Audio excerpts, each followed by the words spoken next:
Hello, and welcome to Module 2, Forms of Writing. So, this should build on my letter from, I think it was Friday, I sent that out. What I'm going to do today is I'm going to walk us through the assignment a little bit. I'm going to walk us through the schedule just to make sure that we're all on the same page regarding timeline and expectations, seeing as by now you've submitted your annotated bibliography. So you have graded works, well, work that's going to be graded soon has been submitted, and we want to make sure that we are on the same page regarding where we are. Anyway, okay. So I'm going to start by going over the actual Forms of Writing assignment sheet, which I emailed out last week. And once I do that, I'm going to move on to the schedule to offer any kind of clarity you might need about what's due when, because the schedule does get a little bit more informational and a little less informative, if that makes sense. All right, so Forms of Writing assignment sheet, length 1,000 words. You should use MLA or APA, whichever you're more comfortable with is fine. For this course, APA is probably the preferred form, but I'm fine with MLA, seeing as that's kind of my native citation style. All right, so what's the deal with Forms of Writing?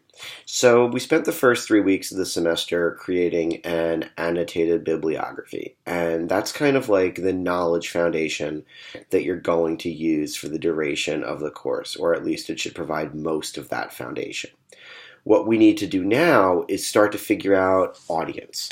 And once we've started to think about audience, how do we even go about doing that? Because frankly, when you create a piece of writing, to an extent, it just kind of goes out into the ether and, it floats around. One of the challenges that you all have particularly is that you're trying to reach a big audience, but it's also a diverse audience. We might be able to say that they have some shared interests, common concerns, perhaps common experiences, maybe there's some common knowledge even. But again, we can't know that because we don't know who our audience is when we're creating documents for academic or professional purposes. So the goal of this particular project, the Forms of Writing assignment, is to introduce you, an up-and-coming member of your field, to the writing and reading practices that characterize membership within your field. In other words, to introduce you to your field's forms of writing. So what that means, essentially, is that a music industry major is writing for people in the music industry. Obviously, that's a diverse audience in and of itself, but there are some common concerns. They are most likely working for a company that produces content. They're probably engaged with marketing somehow, perhaps contract negotiations. They deal usually with artists, or they deal with people who deal with artists. So the creation and distribution of art is central to this particular field. And that's just one example. This principle applies to any field. If you're an engineer, you have an engineering discourse community. So this is something that's kind of raised in the Pogner article pretty clearly, and that to be completed by Friday. And I really suggest, like I said in my email, probably reading it ahead of time because it is long, it is somewhat technical, but it's really, really helpful in figuring out this particular assignment and guiding the work that you're going to do the rest of the semester. So big plug for Pogner. I think you'll find it helpful. So what are we doing in the Forms of Writing assignment? Essentially what we're going to do is figure out how to use textual clues, published writing, that means, to identify your audience, to figure out what are their expectations, what are their needs, how do we meet their needs, and how do we meet their expectations? How do we write in a way that will be familiar to them, yet convey original content? So these are the central questions to this assignment, which again is really about defining audience. So what do we do for that? Well, as up-and-coming members of the field, but who already have a good bit of educational and in most cases work experience in that field, you already know a lot about it. The trick is taking what you already know and making it useful to us in this academic environment. So it's a lot of ways, this is a very self-directed unit, even for this course's standards, but it's in a way that I think has a real obvious payoff. So what are we doing? we're looking at essentially how the text functions. What is it intended to do? Does it convey information? Does it raise questions? Does it make an argument? Is it biased? Is it neutral? Is it promotional? Does it seek to create knowledge? Is it meant to entertain? Is it meant to aggravate or antagonize? Kind of like me. So what's the purpose of this document? Another way to say this, how does it function in its reception environment? So for what we're doing right now, we're working with scholarly writing, those peer-reviewed sources that you accumulated for your annotated bibliography. We know because it's peer-reviewed scholarly writing that the primary audience is scholars. They exist, as Pogner tells us, to make knowledge. This is the purpose of a discourse community. So we know that they have a common objective right there. So what we need to kind of do now is reverse engineer the finished product. So what you're going to do for this assignment is to look, and I do mean look, I think looking is a really actually helpful verb to use here. You're going to look at the document that's in front of you, one of your peer-reviewed sources, maybe two if that's helpful to you, if you have shorter ones. Ideally it will be one. So one article from one scholarly journal would be ideal. And from there, we figure out what is the purpose of each element in this document. So for instance, page numbers. Duh, it has page numbers. It's published academic writing. Why do we need page numbers? Well, think about citation. We include page numbers in citation. Whether it's a direct quote, whether it's a references or works cited entry, we always need page numbers because it helps us locate the specific information we need. This tells us that functionally it is a functional document, right? It's a useful document. It's meant to be used in the documentation, creation, and spread of knowledge. It also tells us that this audience values documentation, citation. Why? Why would a scholarly audience care about citation? A couple of reasons. One, have you ever seen your name in print? It's pretty cool. But more importantly, intellectual property. Just like music, just like film, just like any kind of media, this is the intellectual property of the writer. So, the same way that you get credit for completing a course, scholarly writers, academics get credit for producing published work, at least in peer-reviewed journals. So it really is about credit, and institutionally this gets translated as things like tenure, promotion within the academy, which eventually becomes some kind of meager financial incentive, but it also creates a reputation. Just like artists have reputations and public personalities, academics do too.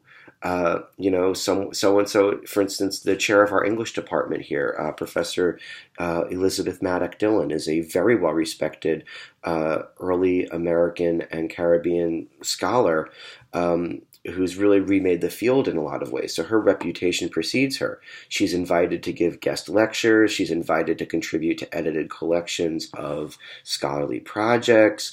And her name on a conference flyer as a keynote speaker will attract people to the performance, essentially.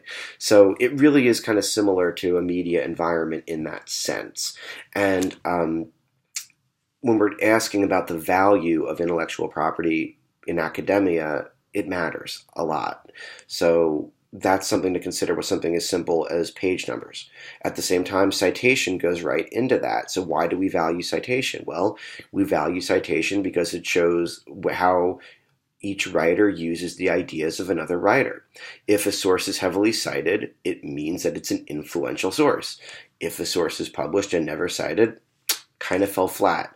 So again, citations are a way to track use value. They're a way to track influence. It's just like followers on Twitter or retweets or anything like that. It's a quantifiable way to measure influence. It doesn't always correlate to import, but it does at least say this something demanded attention.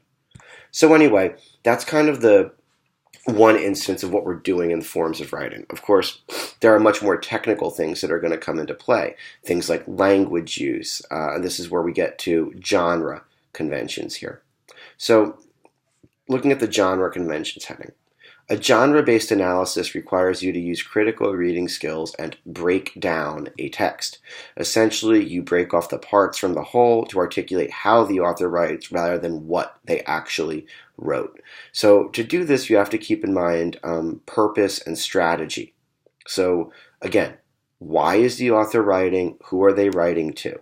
Again, for most of us, this is going to be an academic question, but it will change depending on your topic. So for instance, you may have a writer who's writing to say, this approach that we've used in this field has worked, but now it's time to change because of new technology. You see this right now in the music industry a lot with streaming services, right? First it was peer-to-peer file sharing, then it was cloud services, now it's just streaming. So how do we respond to that? Etc. So new technology is something that usually inspires response. If you're looking at a more theoretical or philosophical text, business models and business practices can demand responses. Things like crowdsourcing can be a huge issue. Again, in the music industry, how does an artist raise funds to create and produce and distribute records when the record industry is kind of dying in a sense? You have artists like Amanda Palmer using GoFundMe or Patreon or any other kind of crowdsourcing platform like that. So how do we respond to this technology, this development, and how an industry works? That's a question that demands tremendous response and will have an audience, wait for it, of people in the industry because they need to know about it to do their jobs. So there you go. There's another element that you're going to pick up on, which is what's the use value of this article to your reader? What specifically will it help your reader do at work or in the academy? And again, what we want to do is look at the textual features of these articles: page number, citation style, frequency of citations. Does the article use headers? Does it use passive voice, active voice? Are there footnotes, endnotes? Are there quotations or not? A lot of disciplines use quotations. Literary studies does. History does. Social sciences tend not to because the particular language isn't that important. It's more about the information that's generated. So that tells you a lot about the disciplinary concerns of a field and how it works. The list of questions on page 1 and to page 2 of the assignment sheet offer you a pretty thorough starting point, I think, to try to outline how the text works. So what I would really recommend doing is, before you draft the forms of writing assignment, go through that list of questions and use it to structure an outline. Take notes in response to each one, because then what you can do is you can look at those and you can say, okay, it looks like points, I don't know, 1 through 4 go together because it's about what's the author studying, what's their purpose, and who's the audience. So maybe that becomes a paragraph. Maybe then 5, and 6 and 7 become an 8. I don't know. Whatever it is that you want to do. Anyway, I recommend using these questions to organize your thoughts before you do anything.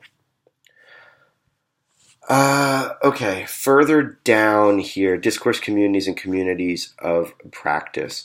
So this is where it gets a little tricky and where Pogner, again, really comes into play pretty heavily. So discourse communities is essentially the idea of a community that exists because they participate in discourse in the same way. So a discourse community might have shared jargon, keywords, technical terms that insiders know and outsiders need to master. Think about what you learn in 1000 and 2000 level courses here, right? It's a lot of vocabulary, terminology, procedures, and methods. You get to the 3000 level and you start applying it, learning more specialized information. Entrance into the discourse community happens earlier on. Y'all are already there, more or less. It's being able to go on co-op and get your feet under you pretty quickly because at least a few terms, practices, keywords ring a bell from when you were in a class, is an example of discourse communities. In a kind of geekier sense, it's like an inside joke you might think of. If an inside joke means something to you and your friends, you're kind of a super, super, super small discourse community there where it means something different than it would to outsiders. So discourse communities are bounded by what we call gatekeeping mechanisms. And a gatekeeping mechanism is something like peer review, where a scholarly article has to be accepted by multiple peer reviewers before it's published in a journal. Gatekeeping mechanism. Gatekeeping mechanisms also can exist as knowledge fronts or knowledge barriers. You need to speak the language before you can join the club, right? Think about a secret society, as goofy as that is, right? What do you have? Secret handshake, secret uniform, secret meetings, all that stuff. Discourse communities are the same idea, but in the purpose of creating knowledge. Now, communities of practice are a little bit different. Communities of practice are communities that come about from a common set of, practices, doing things. Functionally, they have more to do with industry and acting on knowledge than they do with creating knowledge. They're bounded by shared obligation, by shared knowledge, by shared practices, but they really exist to act and do, whereas discourse communities exist to create knowledge. Loosely speaking, it's kind of like the difference between school and work, or if we were to say like an academic scholarly text or a professional text, something you would read for work or something you would read for school, are kind of like the distinctions you might draw to help it differentiate these. One thing that you'll notice they both have is values. Discourse communities have values. So for instance, engineering values efficiency. I mean, every engineering process is usually about improving efficiency. The writing mimics it. Engineering articles are dense. They contain very, very technical jargon. That is a high knowledge bar to entry. And an engineering article may have 85 citations and be 13 or 14 pages. A literary studies article may have 30 citations and be 40 pages. And rather than having schematics and images, it will be mostly text. So the values are not so much abstract as much as they are related to practical concerns of how we communicate. They do extend sort of to the more abstract sense of values from there, but for right now I want to confine our understanding of values to the sense that it impacts the writing in the field, because that's what matters for your forms of writing assignment. So for forms of writing, we're breaking down the parts from the whole of a published piece of scholarly writing in your discourse community, maybe community of practice if those boundaries are fluid, and I do know for some of you they will be. But we want to really aim for discourse community, if at all possible. So we're going to break down the parts from the whole. How does the writing work? What are the values of the writing and of the discourse community? What's the relationship between the way the writing works, the audience, the purpose, and the values? So for instance, again, just to come back to engineering, it's always about advancing methods and improving and refining processes. That's the goal of it. So when we're breaking down an engineering article, you end up talking a lot about conciseness, how concise it is and how much information is packed into as few words as possible. Because again, it's about efficiency, and that's how you might connect that here. I would suggest that for a lot of you, there's probably a value on creativity, which means that you're going to find a good variety of content in your articles. They'll probably vary a lot in terms of what they cover and how they work. However, they will look similar in some senses in terms of how they're presented. So what we want to kind of look at is what are the common denominators, what do those commonalities tell us about how this writing works. From there, we can pick out the differences and say, okay, here's the differences. So note kind of a compare and contrast exercise as well, I think would be helpful in getting your feet under you here. So there's my walk through the assignment sheet. Let me turn now to the schedule, and I know this is running a bit long and your attention is probably wandering. Congratulations if you're actually still listening to this. All right, so some deadlines. Tonight, you need to have the rhetorical situation posted in the discussion board. If you're struggling with that, even after my last email, here's how to think of rhetorical situation. Purpose, audience, genre. Why is the writer using this genre? What is the purpose of this document? How does it meet the audience's need? And how does the writer go about trying to meet that need? Do they inform? Do they persuade? If they attempt to persuade, how do they argue? Do they use pathos, an emotional appeal, pull at the heartstrings? Do they use a logical appeal, present evidence and say, here's my quantifiable evidence, this proves my point, you should believe me? And then why does it matter? What's the reason that this document exists and how is it useful? So again, it's kind of like mapping out how a written document will be received. How does it fit into the world of the writer, and how does it fit into the world as the reader? If it seems like you're sketching out some obvious points in this exercise, you're doing it right. So don't worry if you feel like you're stating the obvious. If you are, you're doing it right. Comes back to what I said at the beginning of this lecture. This unit, in many ways, is about activating knowledge that we already possess and deploying it in new ways. Next deadline is going to be Friday night, when you have to have the Pogner article read. What I'd like you to do by Friday is I want you to reply to 2 classmates' posts. Again, this is rhetorical situations with suggestions or useful questions on expanding their account of those rhetorical situations. So the idea is we start by just breaking down the whole. We read Pogner, and then we try to use Pogner to help our partners think through their rhetorical situations in terms of discourse communities and communities of practice. So let's situate it more precisely now. Again, I would encourage you to ask questions. Ask questions that prompt responses. That's the best thing we want to do here. For next Tuesday, you need your forms of writing rough draft. This is where you're just going to go through and actually draft the essay. 1,000 words is, of course, the approximate length. You should use a lot of evidence in this paper because it's asking you to look at textual features. So you should be using some pretty, not necessarily long, but revealing and well-selected quotations. If you go over that 1,000-word limit, that's fine. In fact, the word limit used to be a little bit higher for this. You will probably find you need more than 1,000. I lowered it because I want you to try, though, just try to be as focused as possible in this writing assignment. This is the most traditional writing assignment in terms of genre that we'll do this semester.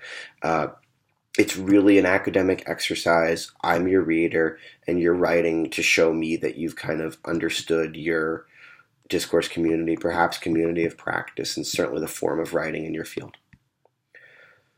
So draft for next Tuesday, for next Thursday, peer review. I sent those guidelines out wicked early because I want you to get a sense of what's expected of you. It is a more complex peer review than you may be used to. I'm asking you to respond pretty fully. If you have questions about that, of course, send them on along. And then 13 days from today, the forms of writing final draft to the Turnitin link. Any questions, be in touch, post in the Q&A thread, and I'll do my best to get back to you. I know this is a challenging assignment. It's probably the most challenging this semester in the sense of asking you to look at a specific topic in a specific way. So I'm here for you, I promise. Shoot me an email if you have questions, and good luck. I'm looking forward to reading your annotated bibliographies, and we'll see where this takes us. Have a good one.